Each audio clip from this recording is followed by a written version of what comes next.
Good afternoon. Welcome to another series on core skills series with Dr. Toyin. My name is Bukola Alonge and I'll be your host for today. Dr. Toyin, good afternoon, ma. Good afternoon. How are you doing today, Bukola? I'm very well. How are you doing today?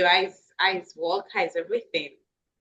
Bless God. And I is the core skill transformational academic limited going for our Going fans. Okay. Before we dive into this topic, I just wanted to ask, what is the feedback concerning the last series? What is your take after watching it? What do you think?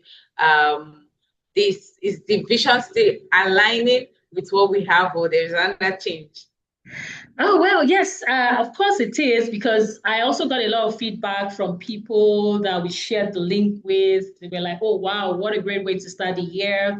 A lot of feedback regarding they never really thought through their year going this way. They learned quite a lot. Some people were like, oh, please make sure when the next episode is out, make sure you share it with us. So maybe there's anybody just watching this for the first time, you may want to go through our playlist to check so that you can catch the replay for the last podcast session. So much. Thank you so much, Dr. Toyin. Okay, diving straight into today's topic.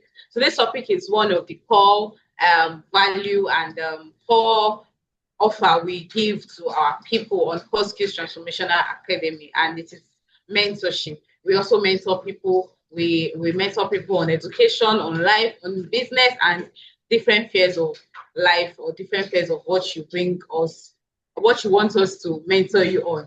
And for some people, they are still confused on when should I be mentored, what is even the essence of mentorship, who should be my mentor, how would I know that this person is fitting to be my mentor, what age should I be to be offered to be mentored. So that many people have a lot of question concerning mentorship. Before we drive straight into mentorship, some people also feel, oh, when should I be coach? Which one should I choose? Should I be coach or should I be mentor? So before we have more conversation on mentorship, because we're focusing on mentorship today, let's just brief a little on the difference between mentorship and coaching for people that don't know anything about it, because it's something that people always generalize that, oh, this is my coach, this is my mentor, this is my mentor, this is my coach. So what is the difference between that two terms?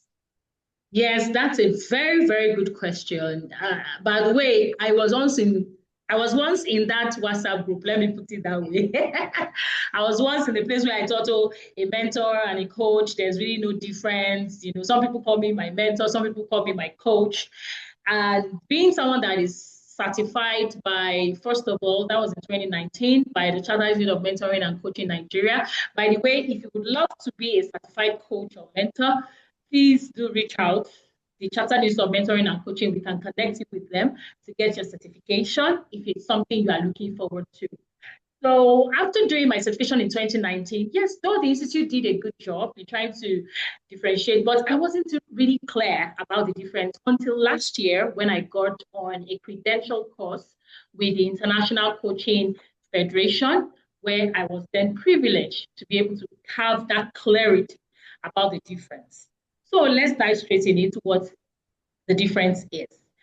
So first off, mentorship is seeking forward to get guidance, support, and assistance from somebody that is more experienced in a particular field or sphere of life.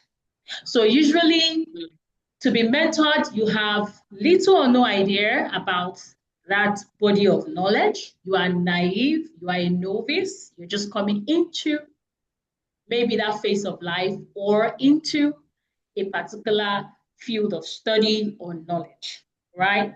So that is really mentoring. However, mentoring is highly relationship based. In other words, you must have a direct relationship, whether physically or virtually, with your mentor. So when you read someone's book that don't have a direct connection, and that is not mentoring, that is role modeling. So you're just typically having like a role model, because the mentor does not know you and you don't know the mentor. So for mentoring, there must be a knowing, right? Now for coaching, in coaching, we believe that people inherently have the solutions to their problems. All right? They are whole, they are functional, they have some kind of knowledge about whatever it is they want to be coached on. Only that they need clarity, they need accountability, and they also want to improve on their performance in that area. So you see, in coaching, we believe that we use the power of the right questioning to draw out the potentials and help the person to be able to come to the place of being able to act on and execute whatever it is that they are not, they need support in. So it's not telling, it is not advising, it is not giving all that it takes. It is actually teaching the person to go ahead to fish and not giving the person fish. So mentoring is like giving the person fish. Coaching is teaching the person how to fish. So let's put it that way. Your mic is muted. You may want to. Oh, sorry. I love how you made it plain for in a layman language. I love that. Okay, at which point do an individual feel or know that I am to be mentored? Very beautiful question. So the good thing is, everyone at one point or the other will definitely have that need, especially if you are really confused. If you're trying to get something done, but you discover that instead of going through the long route of learning from your own mistakes, expending energy, expending time or money, and then you realize that there's somebody that has done the same thing that you're trying to do, because there will always be somebody ahead of you in this life. There will always be somebody ahead of you. So at that point, it's just wise for you to go after that person, even if the person requires you to pay in some form of, maybe in service, in money, with your time, with your attention, with your energy. You must be willing to be able to exchange value for that mentorship relationship. So basically, when you are I love that. confused and you need direction and support to do what somebody else has been able to do. I love that, because most people are confused. Oh, when should I be mentor? I don't need a mentor, especially for older generation that thinks, oh, I'm old enough or have the experience. I don't need somebody. So I love the way you made it clear that at every point you need a mentor, because nobody is an island. There is somebody above, always above, and you're also above, and you're also above another person. I love that. Okay, for an individual. Okay, now I've accepted to be mentored. We discussed at what point should we be mentored. Now I've someone to tell me that I need to be mentored. Now I've accepted it. Yes, I want to be mentored. How then do I choose my mentor? Because most times, if you choose wrong, you get the wrong answer, and you might not necessarily know how to differentiate between the wrong and the right. So how then do I choose, or who should I choose to be my mentor? Is it, some people are like, oh, my mother is my mentor, my father is my mentor. How do you know who to choose to be your mentor? Okay, very spot on question. Now, the truth is that choosing the right mentor is very powerful, because the mentor you choose will go a very long way in impacting your life, whether positively or negatively. So you must develop the ability to choose the right mentor. And by the way, Bukola, you're trying to let me to let the cat out of the bag. I have a book that I've written on core skills in mentoring. What you need to know about maximizing mentoring relationships, whether as a mentor or as a mentee. So in that book, I was able to share a lot. So we'll drop the direct seller link for that book on this particular video, you can decide to purchase it. Or if you want a hard copy, if you are based in Lagos, Nigeria, you can, let us know in the comments and take it on from there. So having said that, the first thing you need to consider is you need to sit down and ask yourself, why do I need this mentor? Why?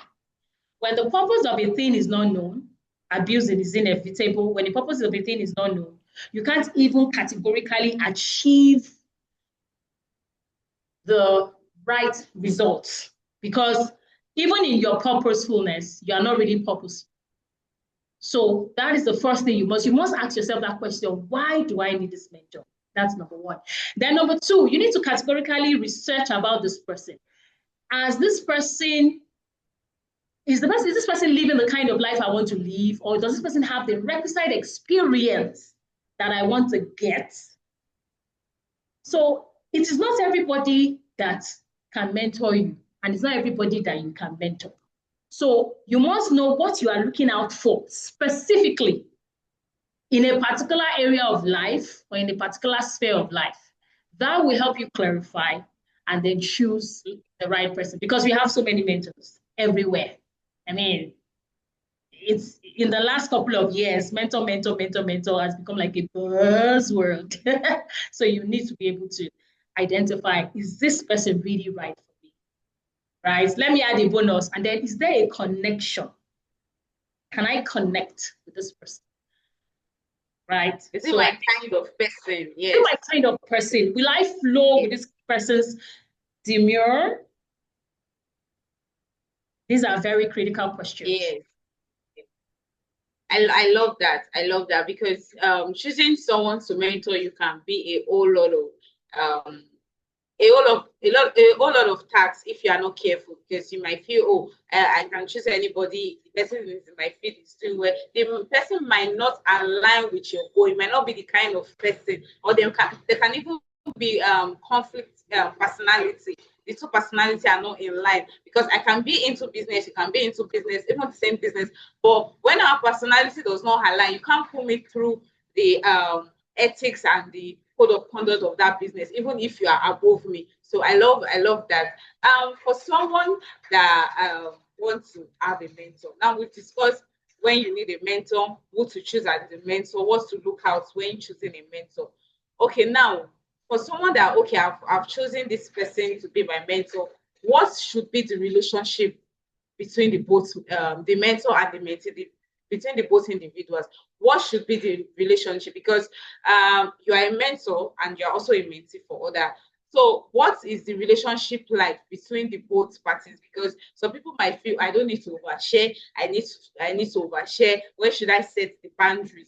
For the mentor also, that, oh, don't pry into my privacy. I was also the mentee. Oh, I don't want you to pry into my privacy. Where should I know that, yes, this is beyond mentorship, quote and unquote, because sometimes it might go to the extent, so another extreme end. So when should you, not when, but how should the relationship look like? Just tell us, oh, this is what you should expect, and this is what you as a mentee to give to your mentor for him or her to mentor you. Important question. So the first thing I would usually say is that for every mentoring relationship, there has to be ethics, especially professional mentoring relationships. There has to be ethics. There has to be the signing of a contract. There has to be code of conduct. Just like any other relationships that you have professionally, you should know where to draw the boundaries, right? And most especially, some people abuse the gift of access. So you should not belabor your mentor, because the person is not like a semi-god, right? And as a mentee, you should also be able to know when to walk away if the mentor is also passing his or her boundaries, because it's both ways, right? So I'm not trying to say that as a mentee, you just be like somebody that doesn't have a brain, okay? So it is important that the mentor should be respected and the mentee should also be respected, because it's a mutual relationship focused on achieving strategic goals. So both parties must respect each other's boundaries and make sure that it is a mutually fruitful and respectful relationship. You shouldn't call beyond the confines of the time where your mentor asks you to call. As a mentor, you shouldn't just infringe or then turn your mentee into another role. It should not be done. So for a mentorship relationship to work very, very well, goals have to be set, boundaries have to be in place, professional ethics has to be on point. This way, and then of course, there should be times when you celebrate your wins, because when your mentee comes out to be outstanding, both parties need to be celebrated, but of course, still within the confines of professionalism. So that is what will differentiate you from every Tom, Dick, and Harry mentor out there. So I believe that helps. I love that. I love that. Thank you so much, Ma.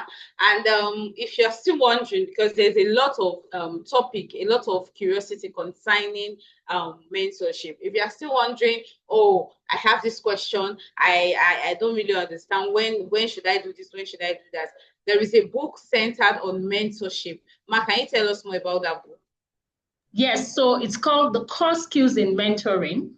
What you need to know about mentoring, what you need to know to maximize mentoring relationships, whether as a mentor or as a mentee. So in that book, I spoke a lot about from choosing the right mentor, where I also shared a lot of my personal stories. I started being a mentee way back in 2013 when I was first, I enrolled in WIMBIS, that is the Women in Management, Business and Public Service. That was when I started with my professional mentoring relationship. However, I had an informal mentorship relationship when I was a teenager. All the stories I shared in that book to how you can actually even start your own mentoring practice. I know a lot of people are excited about that, but that book does not automatically certify you as a mentor. But then it just gives you a hint into, okay, if you're interested in mentoring other people, how you can go about it, even to the scheduling, the building of your your mentoring framework, and also being able to effectively maximize mentoring relationships. So this is the kind of book you really like to get. But aside from that, we also have short courses. If you want to learn more about mentoring, let us know. But we have a certifying body here in Nigeria, the Chartered Institute of Mentoring and Coaching Nigeria, which we have a direct affiliate with. So if you look forward to becoming a certified coach and mentor in Nigeria, please do let us know. Send us a DM, find our number around this video, and we can actually connect you to the Chartered Institute of Mentoring and Coaching Nigeria. Thank you. Well done, Ma. I love how you gave people an insight on how to get more insights of the mentorship. Before we wrap it up, this is Core Skills series with Dr. Toyin. As I said, it is a series that is going to be on board every 2 weeks. That's bi-weekly of every month. And we discussed about core skills, we discussed about how to transform life, how to inspire people. Today we talked about mentorship, which is one of the things that a lot of people also need. And on core skills, which is the Complete Core Skills Transformational Academy, we have we've not started, but we're about to start. That is an ECCP program. I want Dr. Toyin to just tell us more about it so that people will know that there is a program going on or about to go on, and have insights on it and also give. Okay, so yes, come February 1st, 2026, depending on the time you're watching this video, we are kicking off the 8th cohort of the Education Consultant Certification Program. So if you've been a veteran educator, you've been someone that you've done a lot around education over the years, and you want to take your career to the next level, we'll be glad to have you join the Education Consultant Certification Program. It's an 8-week course, which costs about 200,000 in Naira. But we have seller links whenever you're watching this for across the world. You can access with whatever currency, and you can be part of the 8 weeks course where you have the ability to geometrically transform education within the confines of your school, your community, your nation, and by extension, the world. Basically, this program is wired to equip you with the skills you need to become a certified education consultant and someone that is well respected, which in the long term will help you to increase your income, give you more quality, add a touch of quality to your brand, and make you someone that can be reckoned with in the field of education. So I think that's about it. Thank you.